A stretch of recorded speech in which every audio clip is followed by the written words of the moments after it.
하나님께서 오늘 우리에게 주시는 말씀은 마태복음 5장 20절 말씀입니다. 내가 너희에게 이르노니 너희 의가 서기관과 바리새인보다 더 낫지 못하면 결코 천국에 들어가지 못하리라. 아멘.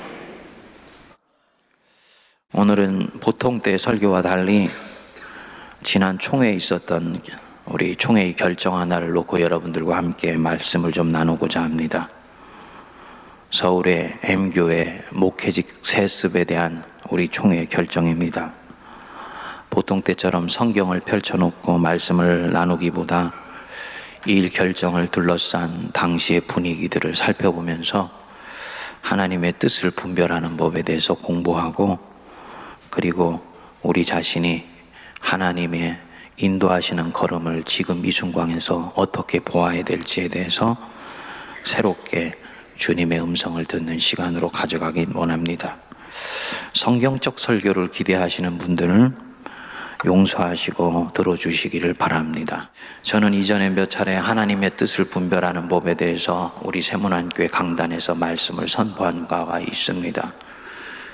자기 인생을 신실하고도 진지하게 살아가려고 하는 성도들이 인생의 중요한 삶의 고비가 되거나 전환점이 되면 하나님께 묻습니다. 하나님, 어떻게 할 때 하나님의 뜻을 이루어 드리는 방향으로 이 인생이 진행될 수 있습니까?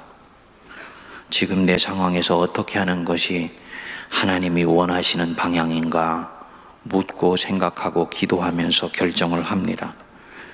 자기 인생을 결정하거나 어떤 한 사람과의 사이에 갈등이 생겨서 이것을 해결하는 결정을 할 때는 우리 성도들이 어느 정도 지침을 갖고 있습니다. 반면에 공동체의 앞날을 놓고 이를 책임지는 사람들이 집단적 결정을 한다든지 사회의 중요한 이슈에 대해서 어떻게 반응하는 것이 하나님의 뜻인지를 묻는 경우에는 대단히 어려움을 겪습니다. 우리가 잘 이 부분에 대해서는 훈련이 되어 있지를 않기 때문입니다. 예를 들어서 어떤 교회가 새롭게 예배당을 지으려고 하는데 짓는 것이 하나님의 뜻인지 아닌지, 짓는다면 어느 규모로 짓는 것이 주님의 마음에 합한 것인지, 이런 것들입니다. 전형적으로 공동체 영적 분별의 이슈가 되는 것이지요. 그거야 목사님 지을 수만 있다면 크게 지어서 하나님의 일에 크게 사역하는 것이 주님의 뜻이라고 볼 수 있는 것이지요 라고 말씀하는 분들도 계실 것입니다. 여러분, 교회가 힘이 약하여서 세상에 존재감이 없을 때에는 교회가 갖는 세상에서의 책임도 거의 없습니다. 그렇기 때문에 세상이 뭐라고 얘기하는지에 대해서 우리가 그다지 신경을 쓰지 않아도 됩니다. 100년 전에 교회의 힘이 없을 때는 교회가 건축을 크게 하건 적게 하건 아무도 신경을 쓰지를 않았습니다. 영향력이 없는 것만큼 책임도 적었던 것입니다. 자신이 당회장으로 섬기던 교회를 자식에게 물려주는 것도 이런 측면에서는 마찬가지 이슈입니다. 50년 전에 그것이 부자 세습이건 목회직 대물림이건 자식이 아버지가 하던 목회를 이어서 하는 것이 뭐 그리 중요한 이슈였었습니까? 그런데 지금은 다릅니다. 오늘날 한국 개신교는 한국에서 최대의 종교가 되어 있습니다. 교회 안에 엄청난 재력이 있고요, 막강한 조직력을 갖고 있고, 교회에서 길러낸 많은 사람들이 세상 속에서도 중요한 영향력을 갖고 있습니다. 당연히 사회는 교회가 움직이는 일거수일투족에 대해서 관심을 갖게 됩니다. 영혼이 육체 안에 있는 것처럼 교회는 세상 안에 있습니다. 따라서 교회가 진정으로 세상을 섬겨서 변화시키려고 하고 하나님의 왕국을 이 땅에 세워나가겠다고 한다면 교회는 세상과 적절히 소통할 수 있어야 되고, 교회가 세상 속에서 빛이 되고 소금이 되는 사명을 당연히 감당해야 되는 것입니다. 동시에 이미 어른이 되어 있는 것 같이 보이는 이 세상은 합리성으로 무장을 하고 교회가 가지고 있는 길에 대해서 이렇게 저렇게 판단을 하고 관심을 갖습니다. 이 관심은 때때로는 교회로 볼 때는 성가신 것이지만은 일종의 기대감이기 때문에 좋은 거예요. 우리가 이 기대감에 적절하게 반응만 해줄 수 있다면은 사람들에게 복음을 전하고 하나님의 나라를 확장할 수 있는 결정적 계기로 사용할 수가 있는 것입니다. 하나님이 한국교회가 이전보다도 그만큼 커졌기 때문에 그것에 걸맞는 사명을 기대하시고 있다라는 것입니다. 따라서 우리가 오늘 한국교회 상황 속에서 교회가 어떤 일을 할 때는 세 가지를 항상 염두에 두어야지 됩니다. 첫째, 이것이 성경적인 진리에 맞는 것인가? 둘째, 진정으로 내가 섬기는 공동체의 현재와 미래에 유익이 되는 것인가? 셋째로, 세상은 이 결정에 대해서 어떻게 반응할 것인가? 이거 묻고 진지하게 고려하는 것은 하나님의 뜻대로 하나님의 일을 이루려고 하는 데 있어서 중요한 영적 분별의 원리가 됩니다. 역사의 주인이 이끄시는 하나님이 이 시대사적인 흐름 속에서 어떻게 하는 것이 옳은지 그른지를 판단하시기를 원한다는 것입니다. 일컬어 구속사적 역사의식이라고 말을 합니다. 우리 세문안교회는 이런 면에서 일찍부터 이 역사의식을 발달시켜 온 교회입니다. 하나님의 구속사적인 흐름 속에서 바로 지금 여기에서 우리가 어떻게 신앙하는 것이 하나님의 뜻인지를 진지하게 묻고 이것에 의해서 교회의 활로를 열어왔습니다. 이 6번째 예배당을 지을 때도 마찬가지였습니다. 짓는 것이 맞는지 그른지를 놓고 당회에서 치열하게 논쟁을 했었고, 짓는다면 어떤 규모로 지어야 되는지, 어떤 모양으로 지어야 되는지에 대해서도 치열하게 고민한 것도 바로 세문안교회가 최초의 조직교회고 광화문 한복판에 있는 상징성과 책임성을 갖고 있는 교회였기 때문입니다. 우리가 잘못하면 한국교회 전체가 욕을 먹고 우리가 잘하면 간접적으로 한국교회에 유익이 될 수 있다고 믿었었기 때문입니다. 이 같은 마음으로 교회 세습 문제에 대해서도 세문안교회는 일찍 입장을 전하였었습니다. 첫 번째, 교회 세습은 비성경적인 것이다. 교회를 자녀에게 대물림해 주는 것은 교회가 가진 공적 성격에 위배되는 것이다. 골로새서 1장 18절에 보면 그는 몸인 교회의 머리시라 그가 근본이시다 말씀했습니다. 교회의 주인은 오직 우리 주 예수 그리스도 한 분이시기 때문에 그 교회는 그 어떤 누구도 그것이 목사이건 장로이건 교회 유력한 자이건 간에 사유화할 수도 없고 사유화하는 모양새도 취해서는 안 된다는 것이었습니다. 어떤 사람은 교회가 되물림하는 것은 성경적으로 정당한 것이다라고 얘기를 합니다. 보세요, 구약의 제사장은 자기 아들에게 자동적으로 제사장직을 승계해 주지 않았습니까? 라고 얘기를 합니다. 지금 여러분, 구약의 진리와 신약의 진리가 부딪히고 있는 것들이 보이시지요? 구약과 신약이 서로 충돌하면 기독교는 신약에 기반해서 구약을 재해석합니다.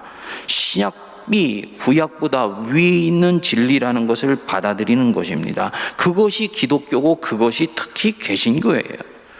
목회적인 대물림은 어떤 이유를 달더라도 성경적인 교회의 본질을 근간으로부터 부정하는 행위다. 그래서 우리 세문안교회는 이것에 대해서 일찍 신학적인 원칙을 정했던 것입니다. 둘째로, 목회직 대물림은 오늘 이 시대의 하나님의 뜻에 맞지 않는 것이다.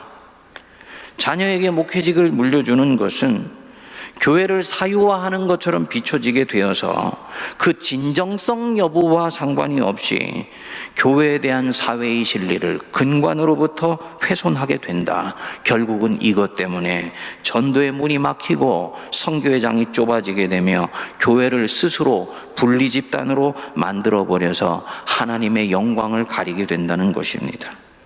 이런 이유로 우리 교단이 2013년 세습방지법을 만들게 될 때 이 과정에서 전임 목사님 이수영 목사님을 중심으로 우리 교회와 당회와 서울노회가 이 법이 제정되는데 중요한 역할을 했었습니다. 그런데 지난 3년 동안 서울의 M교회가 개교의 특수성을 이해해달라고 하면서 있는 이 법을 어기고 목회직을 대물림하게 되면서 우리 한국교회에 씻을 수 없는 고통과 상처를 주게 되었습니다. 한국 사회 전체가 초미의 관심을 가지고 이 과정을 지켜보아 왔습니다. 사회가 우리들을 바라보면서 던진 질문은 명료했습니다. 한국교회여, 스스로를 자정할 수 있는 능력을 진정으로 갖고 있느냐?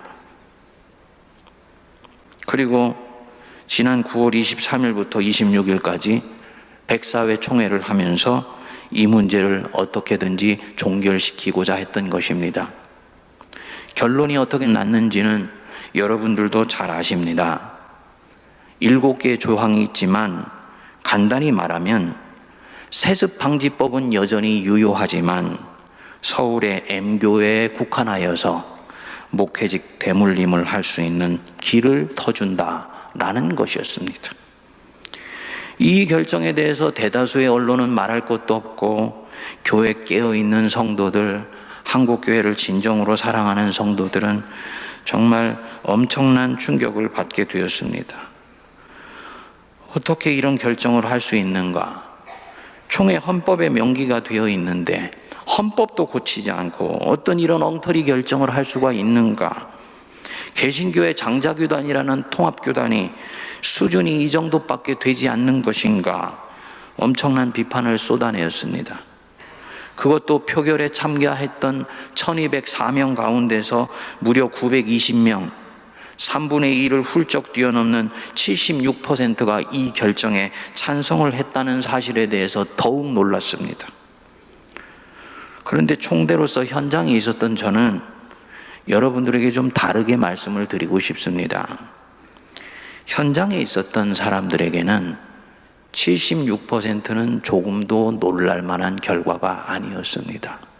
심지어는 박수로 가결하자는 얘기까지도 나왔었습니다. 호사가들 중에서는 이런 결정을 한 920명의 총대들은 욕망과 탐욕에 의해서 한국교회를 자멸의 길로 몰고 간 사람들이다 라고 말을 하더라고요. 하지만 적어도 제가 보기에 그 자리에 있었던 1500명의 총대들 중에 이해 당사자를 뺀 많은 사람들은 돈이나 권력에 대한 탐욕이나 욕망에 의해서 그런 결정을 내린 것은 아니었습니다. 제가 총대들 편을 드는 것이 아니에요. 당시의 분위기는 돈이나 욕망에 눈을 멀어서 악한 뜻으로 한 결정이 아니라 이 결정이 신앙적으로 옳은 것이라고 믿고 판단했었다는 것입니다. 그래서 이것이 더 아프고 신학적으로 중요한 문제가 되고 있는 것입니다. 총대들 자신이 세문안교회처럼 목회직 세습이 옳지 않다라는 것을 여전히 알고 있으면서 M교회에 대해서는 이런 결정을 해주었던 것입니다. 그러면 목사님, 도대체 뭐가 이런 결정을 하게 만들었단 말입니까? 총대들이요, 결정적으로 중요한 상황에서 한국교회에 사활이 걸렸을 수도 있는 이 상황에서 영적 분별에 실패했다는 것입니다. 그렇기 때문에 오늘 이 설교를 여러분 앞에서 하는 것입니다. 다시 말씀드려서 백사회 총회는 목회직 대물림에 대해서 지금 주님이 무엇을 한국교회에 원하시는가에 대해서 잘못 읽어내렸다는 뜻입니다. 총대들 중에 악한 의도에서 악한 결정을 한 사람들도 있지만 많은 총대들은 M교회의 목회직 대물림이 하나님의 뜻이라고 생각하고 시대적 상황을 분별하는 데 실패해서 치명적으로 잘못된 결정을 내렸다는 말씀입니다. 근거가 뭐냐고요? 첫 번째, 작년에 반대했던 사람들이 올해는 찬성을 한 거예요. 총대 구성비가 근본적으로 새로운 사람으로 확 바뀐 것이 아닙니다. 뭘 말하느냐? 현장의 분위기가 결정적이었다는 말씀입니다. 제가 이번까지 총대로서 6번을 참여해 봤는데요, 이번처럼 총회 분위기가 은혜로웠던 적이 없습니다. 여러분, 예배 순간순간마다 강사 목사님 설교가 은혜로웠고, 총회 회의 분위기도 얼마나 화기애애하고 웃음꽃이 피고 좋았는지 몰라요. 많은 총대들이 예배를 드리다가 감동이 되어서 눈물을 흘리기까지 했습니다. 저도 수요일 밤 예배를 드릴 때는 마찬가지였었습니다. 그런데 그렇게 은혜로웠던 총회에 뭐가 문제였다는 것이냐? 너무나 은혜로웠다는 그 자체가 결과적으로는 문제였던 것입니다. 은혜가 총대들의 집단적 지성과 진리에 대한 판단을 마비시켜 버렸던 것입니다. 은혜를 잘못된 방향으로 사용하는 흐름이 있었던 것이지요. 여러분, 영적 분별에서는 은혜를 받은 이후에는 특히 조심해야 된다. 은혜를 받은 이후에는 원수가 역사하기 쉬우니 특히 깨어 있어야 된다 라고 얘기를 합니다. 그걸 잊고 있었던 거예요. 화요일 날 M교회 원로 목사님이 점심 이후에 갑자기 등단을 했는데, 이미 그분이 등단하는 그 전에 총대들의 마음은 말랑말랑하게 만져져 있었습니다. 이분이 잘못했다고, 용서해달라고, 어렸을 때 아버지가 매를 때리시고는 매 맞은 자리를 만져주실 때 때렸던 아버지의 마음은 기억나지 않고 만져주셨던 아버지의 마음만이 사랑으로 남아있다고, 지난 2년 반 동안 언론을 비롯해서 외부로부터 우리 교회가 너무너무 많이 맞았다고, 이제는 긍휼히 여겨달라고, 어느 총회는 없는 교회법도 만들어서 특정한 교회를 구제해 주는데, 우리 교단도 좀 그렇게 기회를 주시면 총회를 아버지처럼, 형님처럼, 동생처럼 섬기겠다고 얘기를 했습니다. 그리고 마지막에 여러분들은 우리 보고 나가라고 하지만 나갈 데가 없어요. 아무리 생각해도 나갈 데가 없습니다 라고 얘기하고 마무리를 했습니다. 끝나고 나니까 많은 총대들이 뜨거운 박수를 보냈습니다. 나중에 들으니까 이를 방송으로 보던 성도님 한 분도 가슴이 뭉클했다 그러더라고요. 저렇게까지 하는데 용서해 줘야지. 이때 이후로 모든 분위기는 바뀌었습니다. 총회 시작 때부터 이제는 그만 우리가 싸우고 화해해야 된다라는 분위기가 주조를 이루더니, 작년 2년 동안에 우리가 싸우느라고 우리 통합교단이 17만 명이 줄어들었다는 말이 나오면서 이 원로 목사님 얘기가 나오게 되면서는 모든 것이 은혜롭지만은 거의 일방적으로 진행이 되었습니다. 소위 섣부른 온정주의와 설익은 용서의 신앙이 총회장 전체를 이끌고 갔던 것입니다. 저는 당일에 찬성에 손을 들었던 분들이 다시 교회로 돌아와서 언론뿐만 아니라 교인들로부터 이런저런 질타하는 소리를 간접적으로 듣게 되면서 대단히 혼란스러웠을 것이라고 봅니다. 자신들은 영적으로 하나님의 뜻대로 사랑과 용서의 마음으로 그 중재안을 받아들여 줬다라고 생각했기 때문입니다. 여러분, 그러면 도대체 뭐가 잘못되었던 것입니까? 서로 한 걸음씩 양보해서 중재안을 찾았다고 생각해서 100% 만족스럽지는 않지만 차선이라고 여겨서 결정했는데, 왜 이렇게들 질타를 하고 성도들은 교회가 부끄럽다고 상처를 받았다라고 낙심을 하며 말들을 합니까? 기독교 전통은 이런 사회적 혹은 공동체적 영적 분별에 대해서 중요한 몇 가지 절차가 있다는 것을 말해줍니다. 개인의 영적인 분별과는 다른 종류, 같은 종류도 있지만 다른 종류가 있다라고 얘기를 합니다. 첫 번째로는 하나님이 원하시는 것을 이루어드리고자 하는 열망이 있어야 된다. 어떻게 결정하는 것이 더욱더 하나님께 영광이 되는 것인가를 최선을 다해서 찾아내겠다는 열망이 있어야 된다는 것입니다. 이것은 우리가 개인적으로 전환점에서 하나님의 뜻을 물을 때도 마찬가지죠. 총대들한테 일부분이 있었어요. 두 번째로는 내적 자유함입니다. 어떻게 결정될지라도 그것에 대해서 따르고자 하는 자유함이 있었던 거죠. 매이지 않는 것입니다. 이해 당사자들을 빼고는 이 자유함이 있었다고 저는 믿습니다.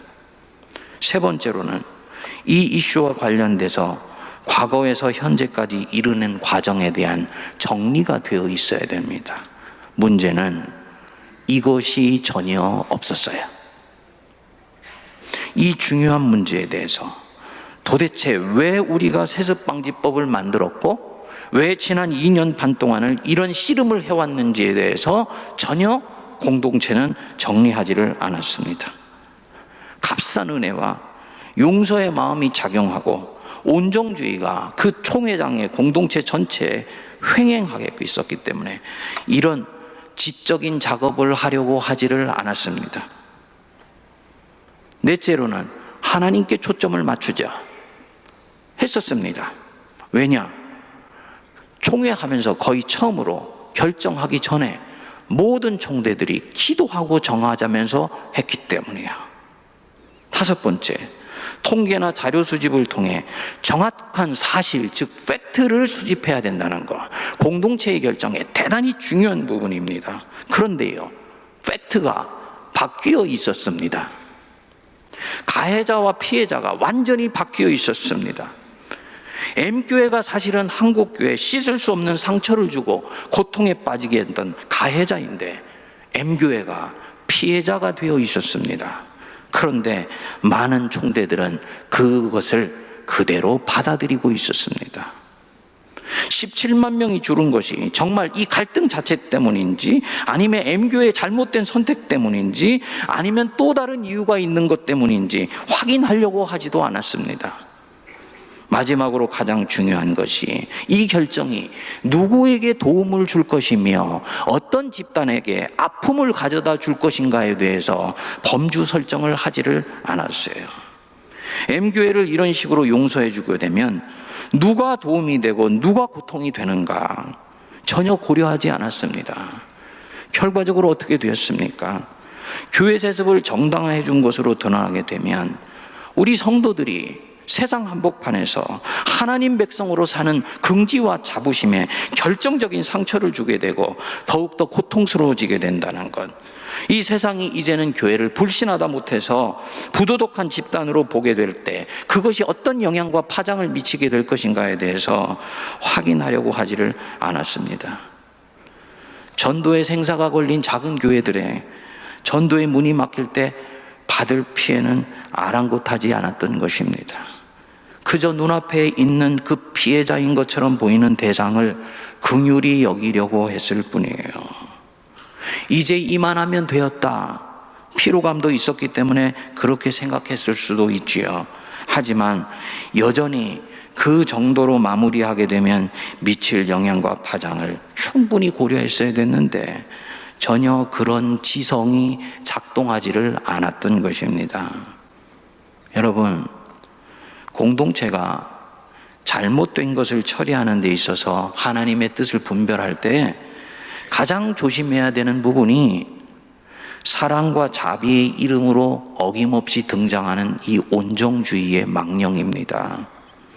우리 주님은 너희 의가 서기관과 바리새인보다 더 낫지 아니하면 결코 천국에 들어가지 못하리라 말씀하셨습니다. 우리 주님은 사랑해 주시는 주님이시고 은혜를 베풀어 주시는 주님이며 우리를 용서하시되 7번을 77번이나 용서해 주실 수 있는 분이세요. 그러나 그분이 이 모든 사랑과 은혜가 의로운 삶을 살지 않더라도 괜찮다고 눈 감아 주시려고 베푸시는 것이 아닙니다. 오히려 의를 온전히 이루시기 위하여 우리에게 먼저 은혜와 자비를 베풀어 주십니다. 왜냐?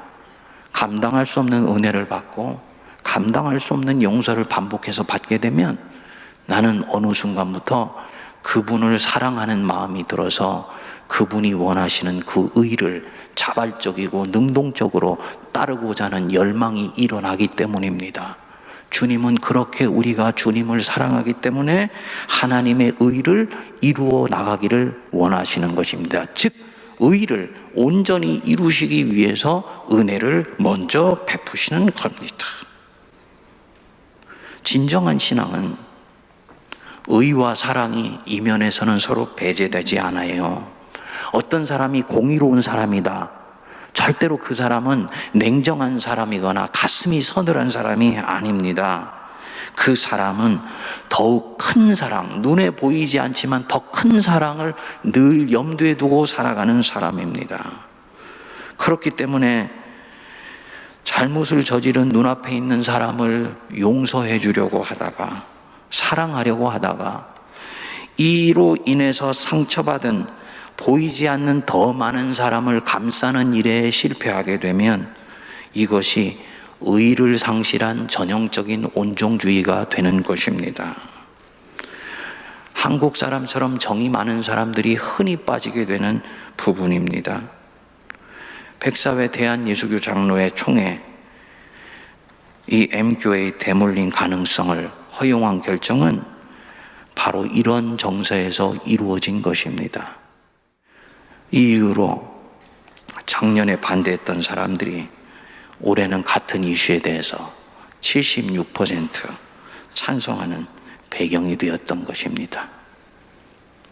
이 결정은 지금은 모호하게 보일지 모르지만 이대로 가서 시정되지 않는 채 마무리된다면 한국 기독교 역사에서 가장 치욕스러운 총회의 결정으로 남게 될 것입니다. 1938년 27차 총회에서 신사참배를 결의한 것보다도 더욱더 치욕스러운 결정으로 남게 될 것입니다. 그때는 총회장에 총대들의 절반에 이르는 일본 순사가 자리를 지키면서 압력에 의해서 총회 결정을 했는데, 이번에 이 결정은 우리 한국교회를 대표하는 총대들이 스스로 치부를 드러내는 결정을 했기 때문입니다. 역사가 거꾸로 간다면 모르되 역사가 바르게 간다면 그렇게 기록될 것입니다. 그리고 이 결정은 한국교회의 사회적 신뢰도에 대해서 지금까지 있었던 그 어떤 것보다도 더 큰 상처를 주게 될 것입니다. 우리 세문안교회는 영향이 덜할지도 있지요. 그렇지만 여러분, 이미 목요일 이후부터 30, 40대 젊은이들, 믿음과 불신앙의 경계선상에 서 있으면서 교회를 나오고 있는 사람들은 심각하게 갈등하고 있을 것입니다. 과연 교회를 계속 나가야 되는 것인가? 우리 세문안교회 같은 큰 교회는 당장 큰 영향이 없을 수도 있지만 작은 교회들에게는 치명적인 상처를 주게 될 것입니다. 그렇기 때문에 비록 악한 의도가 아니었다 할지라도 한국교회 장래가 걸렸을 수도 있는 이 중요한 문제를 분위기에 편승해서 결정했다는 면에서 백사회 총대들의 책임은 결코 간과될 수 없을 것입니다. 이 부분에 있어서는 세문안교회 담임 목사로서 총대의 한 사람으로 나아갔던 저도 마찬가지입니다. 끝까지 깨어있지 못했던 것에 대해서 판세를 낙관적으로 읽었던 저 자신에 대해서 이 자리를 빌어서 우리 성도들께 용서를 구합니다. 그러나 우리 하나님이 지금 이 시점에서 우리에게 무엇을 원하시는지를 저와 여러분들이 다시 한번 성찰해 볼 수 있었으면 좋겠습니다. 여러분, 우리가 하나님의 뜻을 분별하면서 우리 인생의 행로를 가져가는 과정에서 우리는 하나님의 뜻을 잘 분별하여서 성공적으로 그 뜻대로 가는 경우도 있지만 많은 경우 하나님의 뜻을 잘못 읽어서 엉뚱한 결정을 하는 경우들이 있습니다. 그러나 그때도 우리 하나님은 살아계시고 실패한 그 자리에서 다시 정직하고 진실된 마음으로 주님의 뜻이 무엇입니까? 하고 물을 때 바로 실패한 그 자리 속에서 주님은 새로운 길을 열어 가십니다. 마찬가지로 이 공동체의 잘못된 결정에 대해서 우리가 이미 어그러졌다 생각하고 낙심하고 포기하고 좌절하며 스스로를 부끄러워하는 것으로 끝나지 않고 하나님, 지금부터라도 우리가 어떻게 해야 하는 것입니까? 라고 물을 때 주님은 우리에게 새 길 보여주실 줄 믿습니다. 총회 때 동기 목사님들 모임을 했었어요. 제 동기 목사님 중에 한 분이 이제 막 개척 단계를 벗어나서 작은 교회 목회를 하시는데 하루는 노숙자에게 전도지와 함께 빵을 건네주게 되었다 그럽니다. 그랬더니 그 노숙자가 전도지에 있는 우리 교단 마크를 보고는 이거 그 세습한 교회가 속한 교단 아니야? 그리고는 목사님 앞에서 빵을 집어 던지더랍니다. 이게 이 이슈가 가지고 있는 무게감이에요. 제가 성도님들에게 오늘 이 말씀을 아프고 부끄럽지만 드리는 이유가 바로 여기에 있습니다. 세문안교회는요, 한국교회 어머니 교회입니다. 받아들이시죠? 다른 사람들 앞에 우리는 어머니 교회야 자랑하고 뽀대는 의미에서 어머니 교회가 아니고요, 어머니는 자식의 생사와 삶의 존폐에 대해서 깊은 관심을 갖습니다. 이번에 이 결정이 한국교회 여린싹들에게, 작은 교회들에게 어떤 영향을 미칠지를 우리가 깊이 들여다보며 당장 우리에게는 영향이 없을 것 같이 보일지라도 하나님, 세문안교회와 세문안교회 목사와 당회와 장로들은 어떻게 이 부분에 대해서 반응해야 됩니까? 라고 주님 앞에 물을 수 있게 되기를 바랍니다. 이런 면에서 우리 성도님들 화요일부터 나오셔서 저와 함께 기도할 수 있게 되기를 바랍니다. 총회가 끝나고 제 마음이 너무 복잡하고 힘들어서 무엇을 할 수가 없었어요. 주님 앞에 엎드려 기도하는 가운데 주님이 저에게 꾸짖으시면서 깨우쳐 주셨습니다. 너 불충했었다. 그 얘기는 지금부터라도 불충하면 안 된다는 말씀이었습니다. 사랑하는 여러분, 우리 세문안교회는 132년 동안을 충성스럽게 주님 섬기려고 몸부림쳤던 교회입니다. 저는 주님이 이 세문안교회 6번째 예배당을 주신 이유도 거기에 있다고 믿습니다. 한국교회를 제대로 섬겨서 어머니 교회 역할들을 제대로 감당해 보길 원한다. 저는 지금 오늘 여러분들에게 이 말씀을 드리지만 무엇을 어떻게 해야 되는지 전술도 없고 전략도 없습니다. 다만 이대로 있으면 안 된다라는 생각뿐입니다. 그리고 우리 장로님들께는 문제 제기를 던져 놓았어요. 그리고 이것에 대해서 저와 우리 장로님들, 당회원들이 머리를 맞대기 시작할 것입니다. 우리 성도님들 기도해 주시고 저와 우리 당회원들에게 하늘의 지혜를 주시도록 기도해 주십시오. 당연히 우리 세문안교회는 여전히 총회를 사랑하며 그 권위를 인정합니다. 그렇지만 총회도 역사에서 실수한 적이 있었기 때문에 다시 바로잡자는 마음으로 겸손히, 그러나 단호하고도 지혜롭게 길을 만들어 가야 된다고 믿습니다.